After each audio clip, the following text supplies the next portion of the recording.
So I'd like to welcome everyone. I'm glad you could make it this morning. This is interpreted. Thank you, NTID RIT, for interpreting.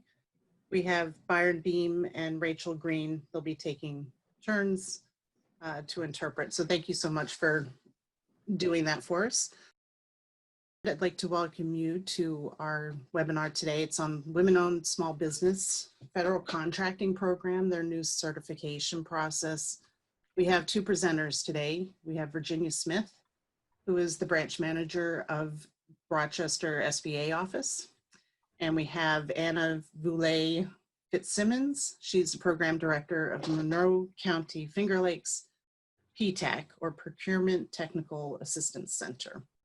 So I'm going to let Virginia and Anna take over. Okay, so Kristen, you'll put the slides up and we'll go from there. Good morning, everyone. I want to thank SCORE, Greater Rochester SCORE, and then Anna Vulaj Fitzsimmons from the Procurement Technical Assistance Center. And if you're unsure of what that is, Anna will explain in a few minutes because it's quite a long acronym. So we're going to talk about the Women-Owned Business Program from the federal perspective, and then Anna will talk about it from the state. As Kristen said, my name is Virginia Smith. I'm with the U.S. Small Business Administration, and we are here to help businesses no matter what stage you are in, whether you're just starting, you're looking to grow, or you're looking to sell that business off. So SCORE is a fantastic resource partner to us. I'm lucky enough to be co-located with them, but obviously we are working through a pandemic, so everything is being done remotely. So anything that we do and we talk about today on this webinar, we can have conversations on the phone, we can do other Zoom meetings, or we can get more information to you or your SCORE mentor for additional information. So with that, I'm going to get started. All right, so we're going to talk about the Women-Owned Small Business Federal Contracting Program. It's a really long name, so we just typically call it the WOSB. So next slide.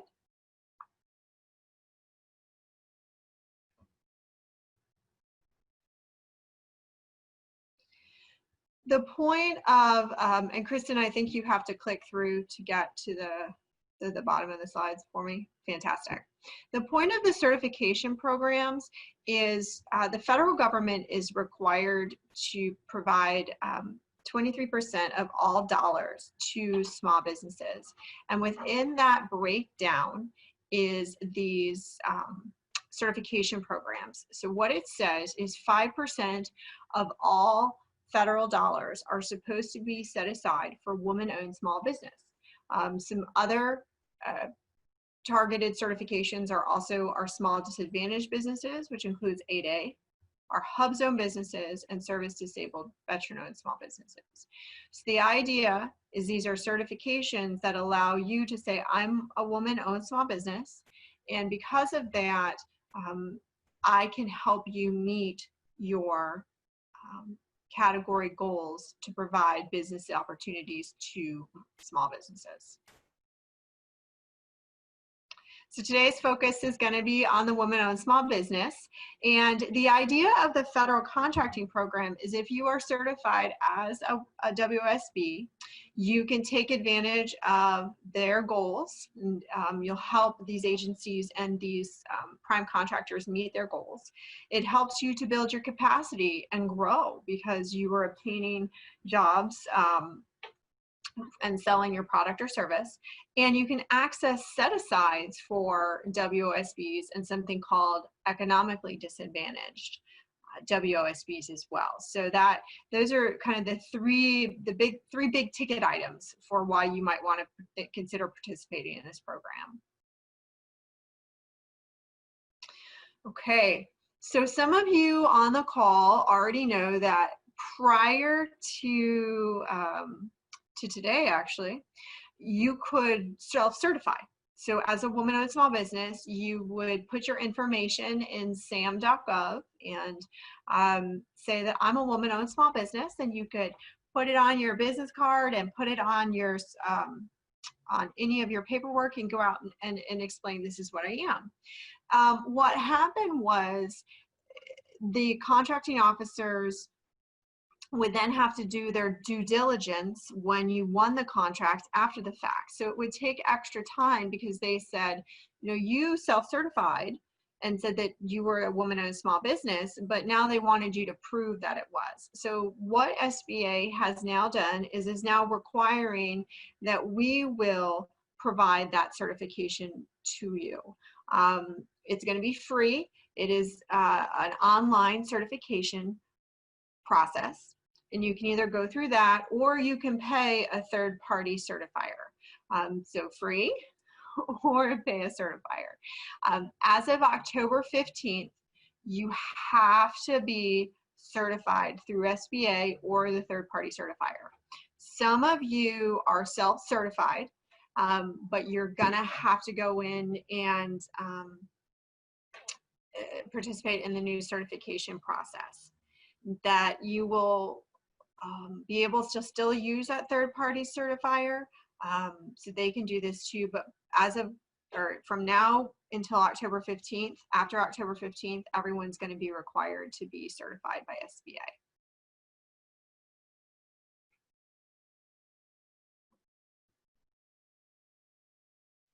So these are the certification timelines, and this is just for information. We published in the Federal Register that we were doing this.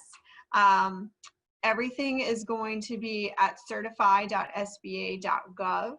If you already have already been in our system, you want to make sure that you download your information that you already put into from the repository, and then you're going to, starting today, July 15th, we had some good timing. You can submit your application under our new certification process. And we're going to talk through that today. We do have a couple websites, Kristen, we can send this PowerPoint out later. So these are actually clickable links. But it's really easy. It's sba.gov/WOSB ready, and it links to our office here, Anna's office, as well as gives you some facts and options about the changes. WOSB ready, this is just, if you start to see that, it just means it's our marketing campaign to say, hey, we changed the rules on you. Now you have to be certified through SBA. You have until October 15th. And we're going to be hosting webinars such as this. We're going to be working with our partners and our stakeholders. You're going to see it on social media. WOSB ready just means, are you ready to participate now that it has to be certified by SBA?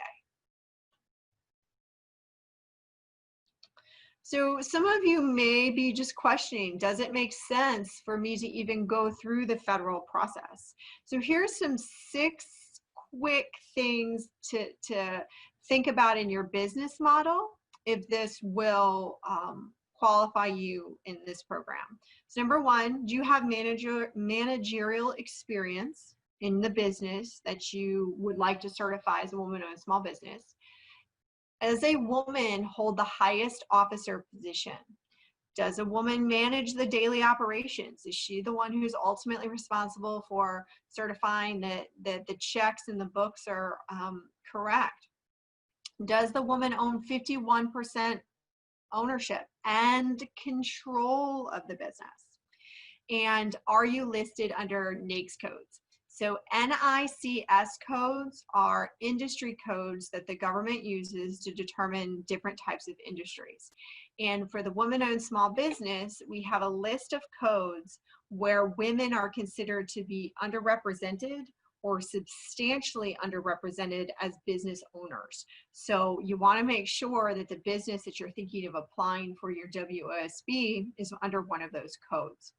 Now, the nice thing about this program is there's no minimum time in business. So you could literally be starting today and be able to certify as a woman-owned small business. Now, Anna will tell you when you're going after contracts, the government entity or the prime contractor is really looking to make sure that you have experience.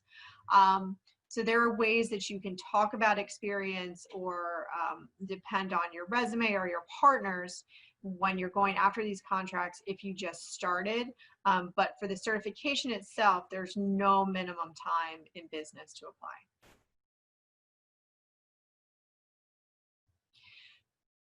There is a program for economically disadvantaged women-owned small business, and that is a subset of the certification.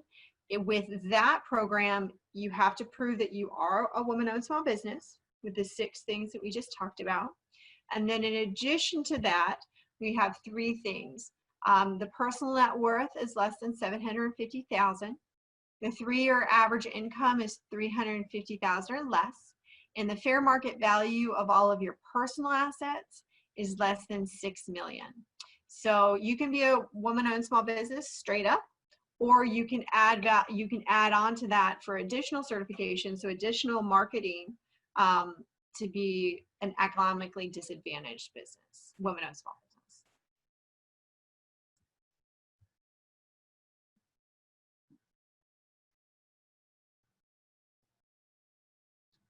So the eligibility process: register in SAM, you submit the application, and then you get to represent the fact that you're a woman-owned small business in SAM. So SAM.gov, System for Awards Management, is the place where most contracting officers can link to, or the databases that they link to come from SAM. And so that's how they search whether you are qualified as a woman-owned small business.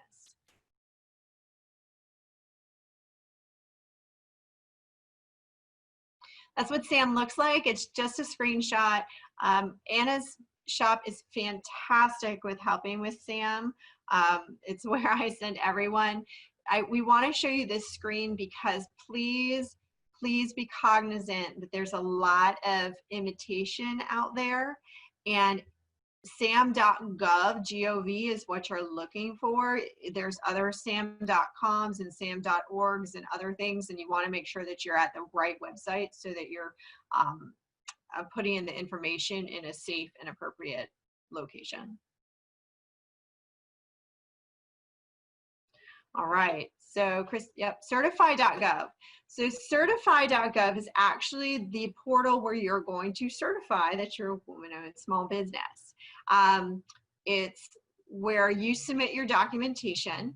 It will actually, you register in SAM because we're going to pull your information from SAM, and then we're going to add to that via certify your women-owned small business information. Everything is completed online. There's no need to upload forms.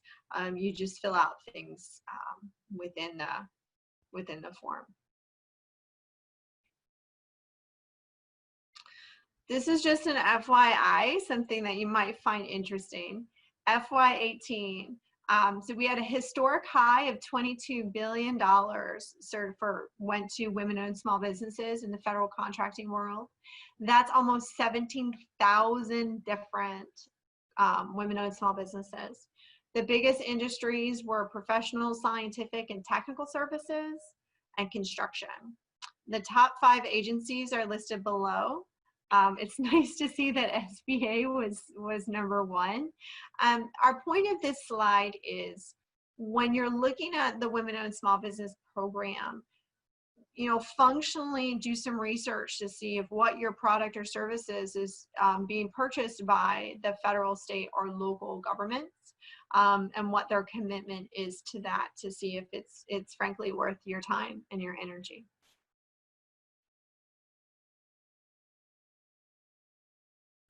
So there are the ability to have set-aside contracts, and what that means is if the contracting officer believes that there are 2 or more women will submit an offer.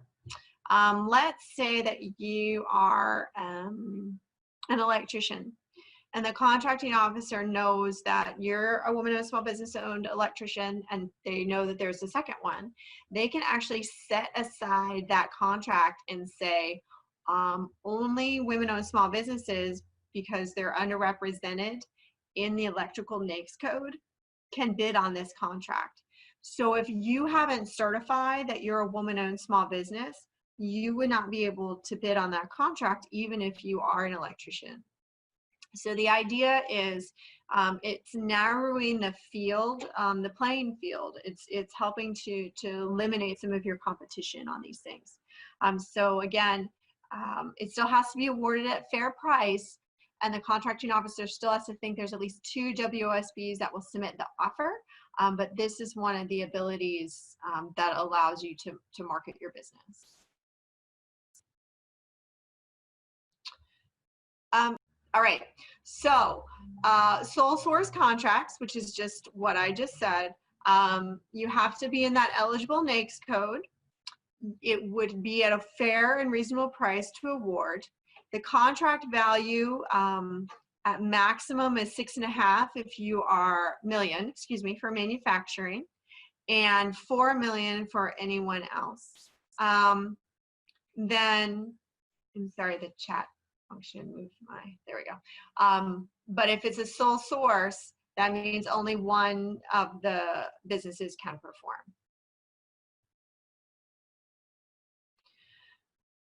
Okay, so you are a woman-owned small business. That's fantastic. All the work is just going to fall right in your lap. We wish, but that's not how it works. The idea is once you are certified, you are have to self-market. People need to know that you exist. People need to know that you are a certified woman-owned small business. And we are in some interesting times right now. So a lot of the programs that we typically would do to get a woman-owned small business in front of a government agency or prime contractor, we will be working on some new programming, some new flexibilities to allow you to figure out how do you identify buyers and get to know them? How can you do market research? How do you meet these people? Anna from the PTAC, myself, SCORE, we all work together to put on events to introduce you to buyers. But we're going to be a little flexible on this year, figuring out how we do that, but we still will. You have to think about how do you figure out how that agency buys, right? Is it small things that you're selling so they can simply swipe their credit cards for you? Are there big contracts that they have to go through multiple layers for? And who makes the buying decision? Because sometimes it's the person you met and sometimes it's not. You need to focus on areas in your niche and prioritize. What are you the best at, right? As a small business owner, you're not going to win on price a lot of times. You're going to win on what you're the best at. So understanding what that is and communicating it. And then, it's so important to do the networking and the contacts, because contracting with the federal government is a marathon. It is not a sprint. There are some cases where someone walked in the door and got a contract that day, but most of it's based on how you do what you do, who can talk well about what you've done and your experience and the experience they've had with you, and just getting the word out and networking and making contacts. And those are some things that we can help you with as we spin up some new events and some new networking opportunities for you going forward. Virginia, I've got a couple of questions. Sure. Okay. I have one question is, how long is the certification good for once it's obtained? I believe we review it every year. Okay. And are there no income or asset restrictions on the WOSB certification itself? No. So if you're a straight WOSB certification, there are no income or assets. It's based on those other 6 qualifications where, are you in ownership and control? Are you in an appropriate NAICS code, etc. And this is the federal side, mind you. So be very clear that I'm talking about the federal side, and we'll talk about the state side. So there are different qualifications for each one, but this is the feds. Okay, great. Thank you. That's all we've got right now. Okay. So again, what's the point of this? You can qualify for set-asides or sole source contracts, which increases your opportunities. You can, so We also have a small mentor protege, all small mentor protege program, and that allows you to find a mentor who can participate in a joint venture with you and bid on other jobs. So let me go back to that electrical. You're an electrician and you have a mentor who's a big construction firm. You can actually go in as a joint venture and bid on a job and utilize their experience to get you in a job that maybe you don't have the experience for, and gain that so the next time you bid on your own, the contracting officer sees that you had that joint venture agreement and sees that you've now gained the experience. So we do have that opportunity. Then we also have lots of training and management technical assistance programs. There's also the SBA guaranteed loans, and we do have bonding assistance for those of you who might need some surety bonds for your for the contracts that you're bidding on. All right, so all of these are direct assistance for the WOSB program. You have the website, you have the email, and you actually have a help desk for this for the repository where you're going to put up your documentation. I'm here to help. I will get you to the right place. I can answer questions, but ultimately there's a lot of people out there who do things way better than I do. So I make sure I know who they are and get you to the right person. Great. And Virginia, I've got a couple other questions. Sure. How do I brand my company and get plugged in with the right vendors to get a wholesale and quality rate? Tamara, that sounds like a question for you. I can speak to the branding for sure. Yeah, because I don't know what they mean by wholesale rate. Okay. All right. That might I will reach out. maybe GSA. I'm not sure what that means. Okay. I'll ask these of Anna as well, just in case she's got something. But so we'll reach out to that person and talk about the branding itself. Okay. But the other question was if there were any classes a city resident can take through government official funding that will gain them a startup loan or a grant at the completion of the course. Well, my understanding is there are a few classes and sets of classes that enable a business owner to start. I'm thinking of the school initiative. Tamara, what is the name of that? The one that they do mostly construction firms? Oh. I know. Okay, so and while now you put me on the step, I don't know. Okay, there are a few out there. The easiest way to find that information is actually to contact the City of Rochester Economic Development Office or the Rochester Economic Development Corporation. So that's online. But those classes don't guarantee funding. What they do Virginia, is— I'm so sorry. This is the interpreter. Do you mind just backing up and saying those two again, those opportunities? Sure. The City of Rochester Economic Development. Thank you. Yep, and then the Rochester Economic Development Corporation. Thank you, Virginia. Perfect. They're both on the websites. And but my point of those are they get you ready so that the lender who you're seeking money from is more comfortable because they realize how much you've learned and you've been able to participate in these classes and have increased your knowledge and are ready to start compared to where you would have been without that. But I don't believe there's anything that specifically guarantees funds. And if I'm wrong, I love to be wrong in cases like this. So if you find out something different, please call me. I would love to have additional information.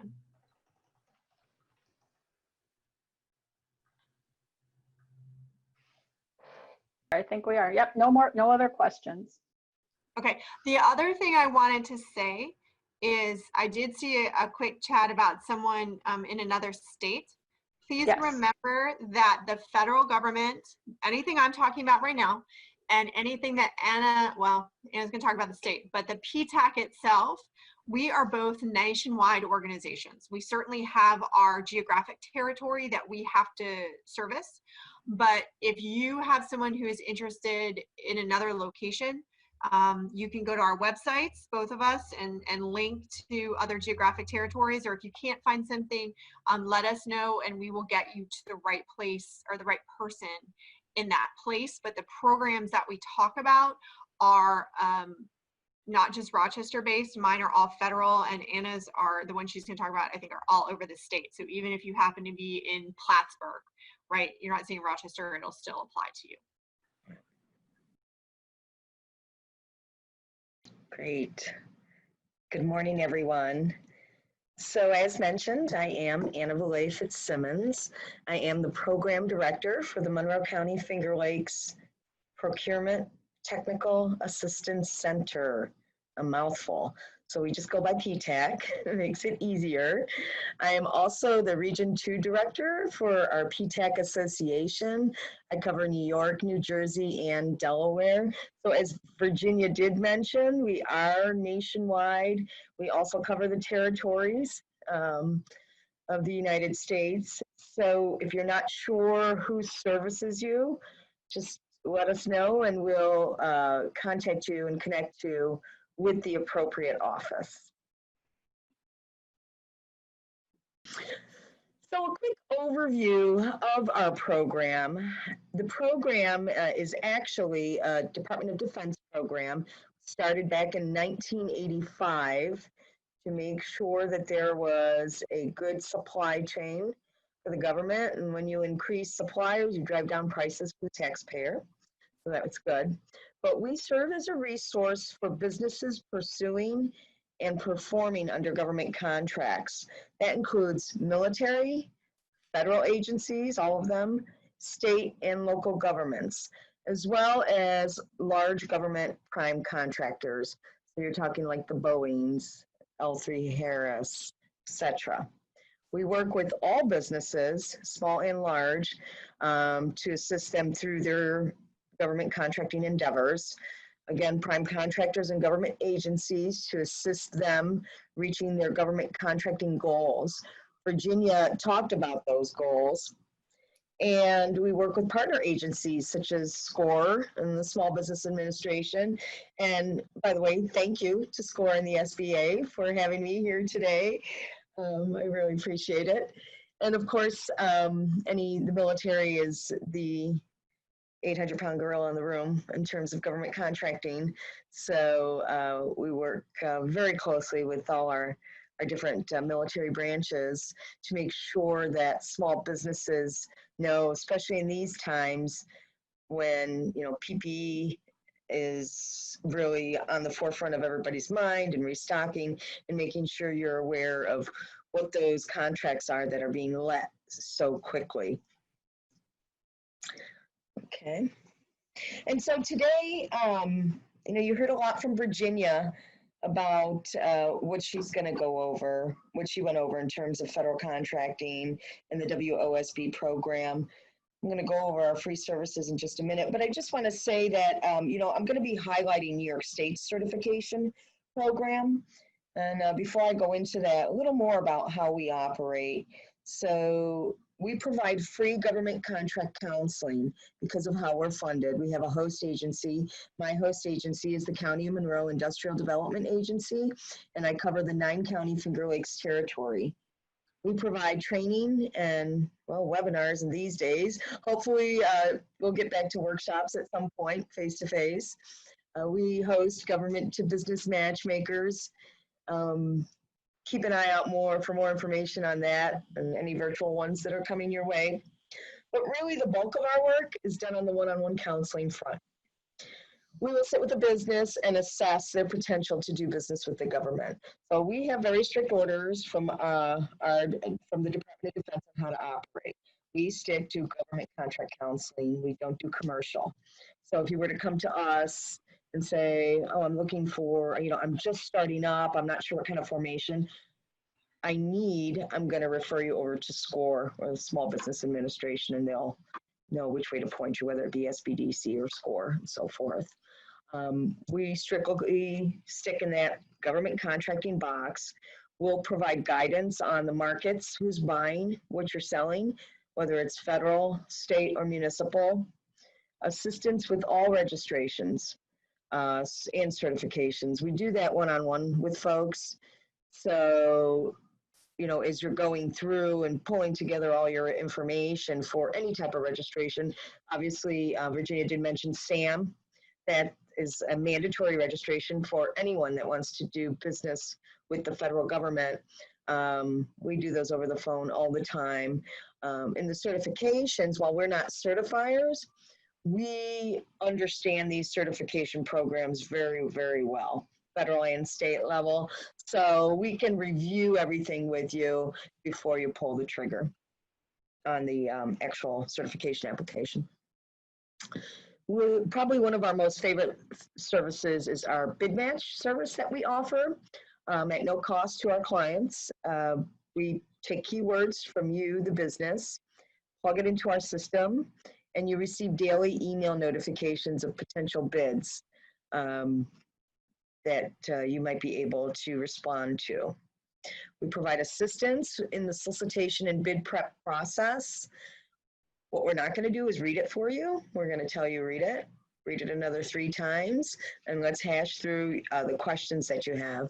And it's not to be mean, it's just to make sure that you understand what you're signing up for, and that you can compete very well on the contract. Because what's most important is that you never bid on a contract that you're not ready to perform on. Performance is key. We provide assistance in identifying subcontracting opportunities, clarification on technical information, document specifications, standards. And, you know, we're not wizards, we're not the know-all of everything, but we work closely with resources that can provide assistance, whether it be Defense Contract Audit Agency, that's going to help you get your accounting system set up and in place before you endeavor into the government marketplace. It's not an I gotcha moment. It's about having everything set up properly for you so things are smooth for you.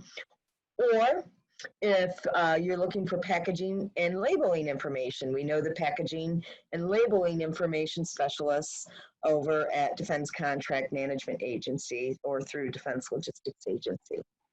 So those type of things. And then post-award performance assistance. I've won, oh my gosh, now what?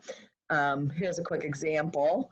So the other day, I had a client call me, longtime client. They know what they're doing in the government contracting arena, but for whatever reason, they haven't been paid on certain invoices and it's been a year.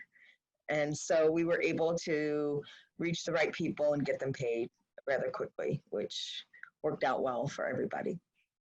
So that's an overview. If you are interested in working with the PTAC, please go to our website. Thank you, Tamara, for posting it and our information. And there is a tab on our website to become a member. Of course, again, there is no cost, but we do ask that you sign up. As all government agencies, we have to track who we're assisting and report. So that's the purpose of that point. And thank you.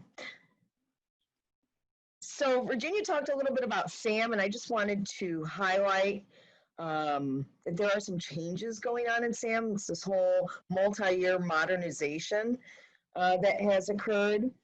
And SAM.gov, as Virginia highlighted, it's very important for you to know that it's a .gov, not a .org, not a .com. If you are being asked to pay for SAM, you are at the wrong SAM website, okay? It's plain and simple. It is the official site for assistance listings such as grants, wage determinations, and contract opportunities. Now, you should know, for those of you that are already in SAM, may be familiar with that, right now you are required to have a DUNS number prior to registering in the System for Award Management. After December 2020, this has been slightly delayed due to COVID, but after that, there will be a new unique entity ID that will be issued to all registrants in SAM. So what happens when you register in SAM really quickly?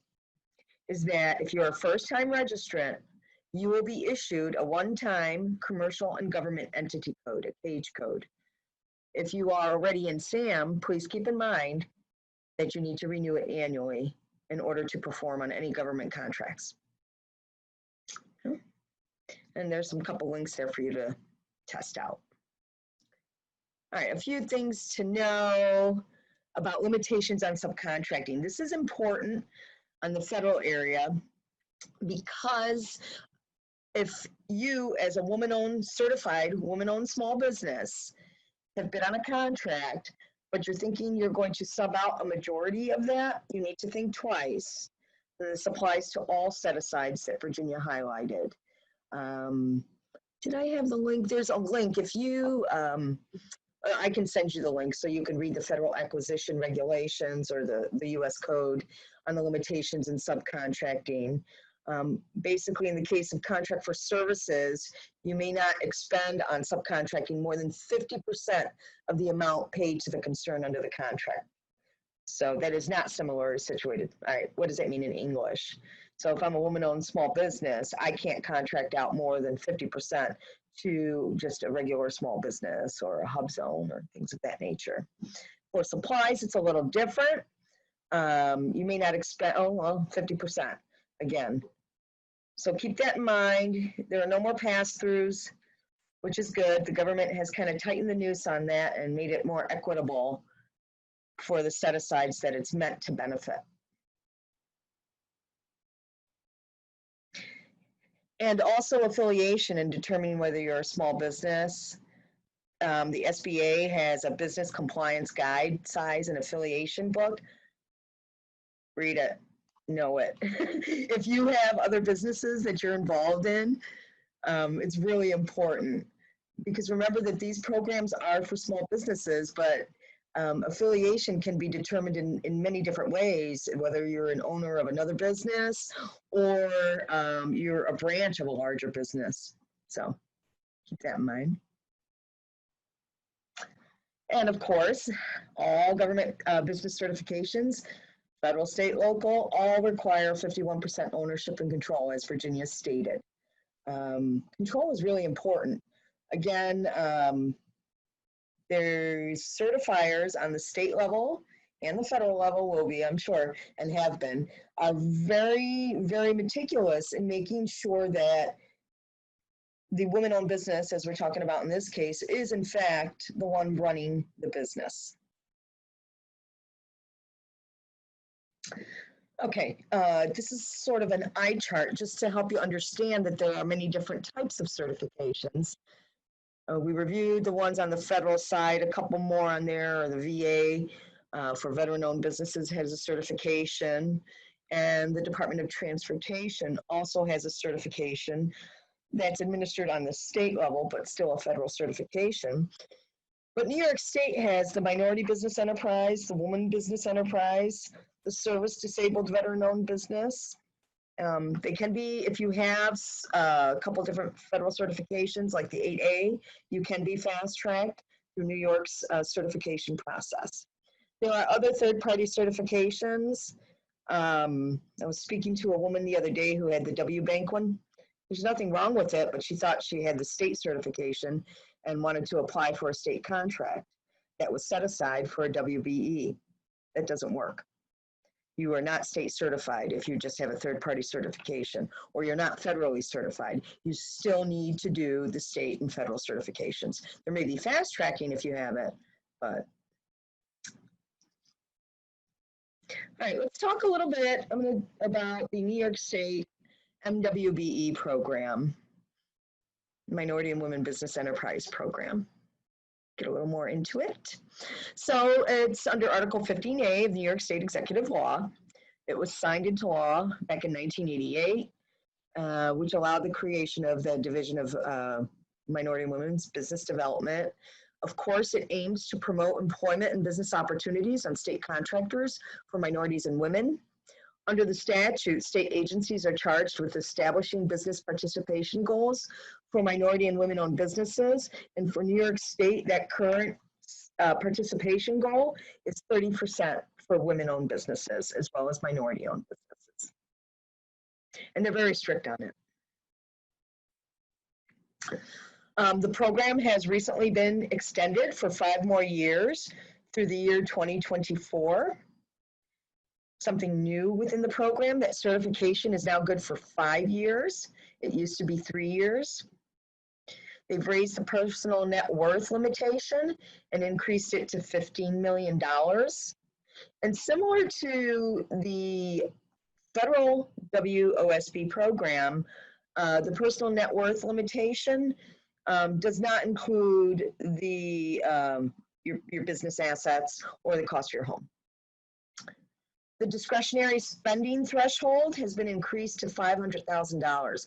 What does that mean? If I'm a woman-owned business and maybe I'm in construction and I'm looking at the SUNY system, State University of New York system, and maybe they have some projects going on, that means I could go directly to the procurement office. While they still may need to post some of these larger amounts, they have the ability to decide who's going to get that contract if with the threshold, anything under 500,000, which could be very good for you.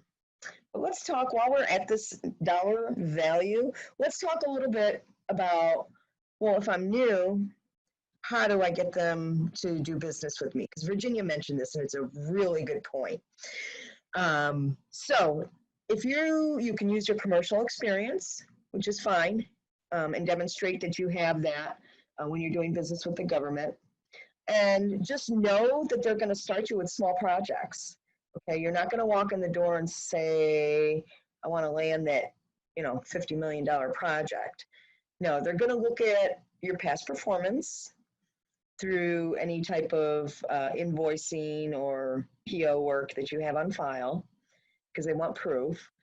And they're going to determine the size and the scope of your past performance and look to see, if I've done, say, $50,000, a $50,000 project that's similar in size and scope for an RFP that they're ready to let, they will consider me for a $100,000 project, no more.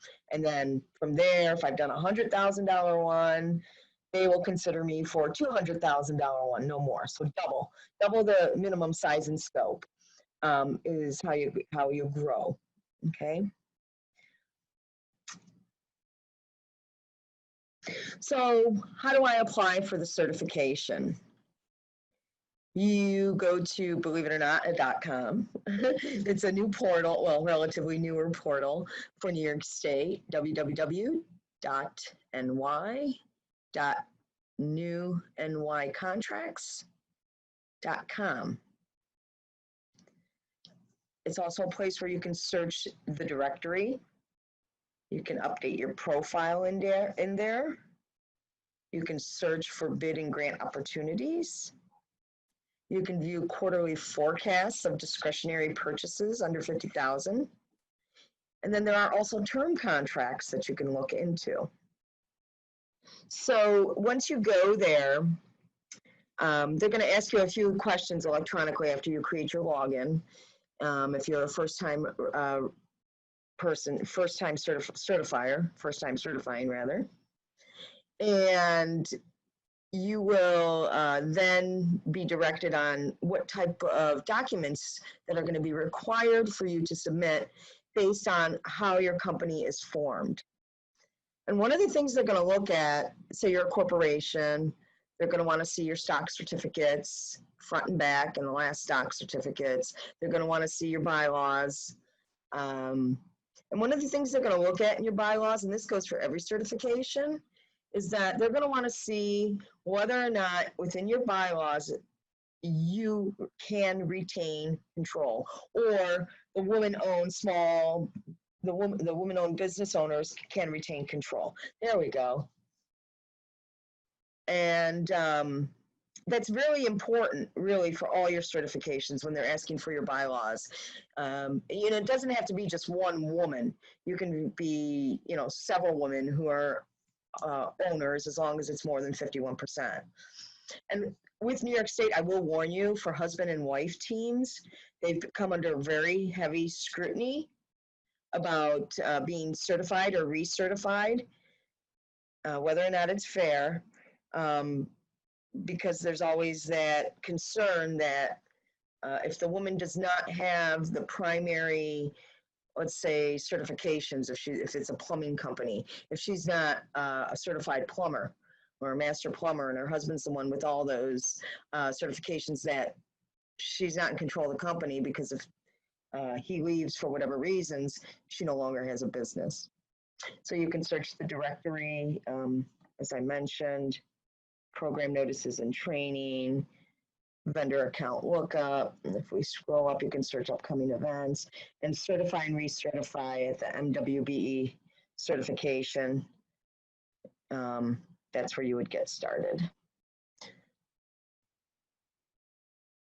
And so you do have to be in business for 1 year in order to certify for New York State. They're going to ask for your tax forms. So I just wanted to make sure that they saw this system. This is great. Fantastic.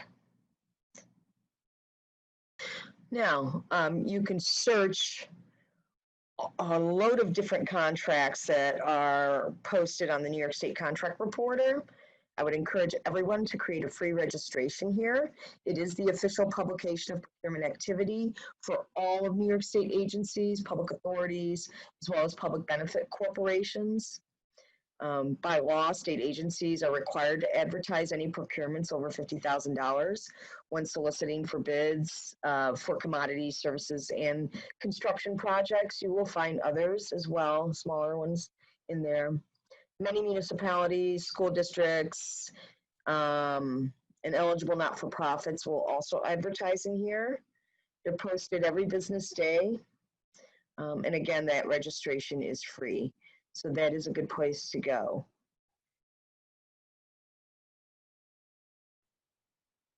You can also search procurement reports that are projected within the system under notices and reports, which is really important because you want to know who has money in their budget to buy what you're selling. And that's really important, part of your market research strategy. Who's buying what you're selling? Who's got money to buy what you're selling? Of course, things may come up in an emergency, but it'd be nice to plan. Because why waste money going after a particular buyer if they don't even have that money in the budget? And, you know, as an example, you know, things you need to take into consideration, whether you're, you know, on the federal or state level, is what is the purchasing cycle of the products that they're offering me, or that I'm offering them, excuse me. You know, if I'm selling something that has a long shelf life, like, oh, I don't know, a large air conditioner units, for instance, you know, that may be purchased in a 7-year cycle, 10-year cycle, 15-year cycle, if they last that long. So you need to know that, and then keep an eye out for some of those recurring contracts. So as Virginia said, this is a marathon. I call it the long game. It's part of your strategy in terms of building your marketing and your sales base. And we encourage you to be patient and patience and perseverance. That's the PTAC model, patience and perseverance. We usually tell people that, I'm sorry, the interpreter's not back on. So patience and perseverance, yes, is our local motto. Rather, we tell people that it normally takes 1 year to land, on average, 1 year to land a contract from the point that they start trying to sell to the government. And, you know, it can vary for obvious reasons. A lot of small businesses are truly small businesses. You're 1 or 2 person shop, maybe. You know, maybe you have 5 people. And what's important, when everybody understands this, what's important is making payroll.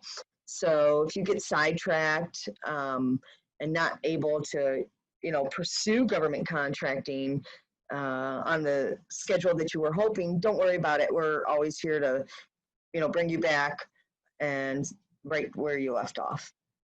So let's keep going.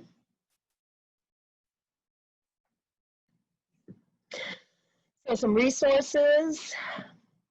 As you can see, this is borrowed. We've got the PTACs, Entrepreneurship Assistance Centers, through Empire State Development, of course, SBA affiliates, the Small Business Development Centers that can assist startups as well. And for questions directly to ESD, Ryan Smith is our key contact. He runs the division. He's the Director of Business Development for Division of Minority and Women's Business Development for the upstate region. So he's a great resource. But you also have my contact information here. And please don't hesitate to reach out to our PTAC. And again, if you're in a different territory, we'll make sure to connect you with the PTAC that covers your territory. So thank you. Okay, if there are any questions, please put them in our Q&A. Anna, I'll ask you, Virginia answered this on the federal side. How long is the certification good for once it's obtained through 5 PTAC? years for New York State. They just changed it from 3 to 5 years. Okay, But you may be asked on an annual basis to just update like tax information just to prove that it's still women owned. okay. All right, great. Thank you. Sure. Thank Anna and Virginia for coming and explaining the new certification process for women-owned small businesses. And it's always a pleasure to have you guys on. You're a wealth of information.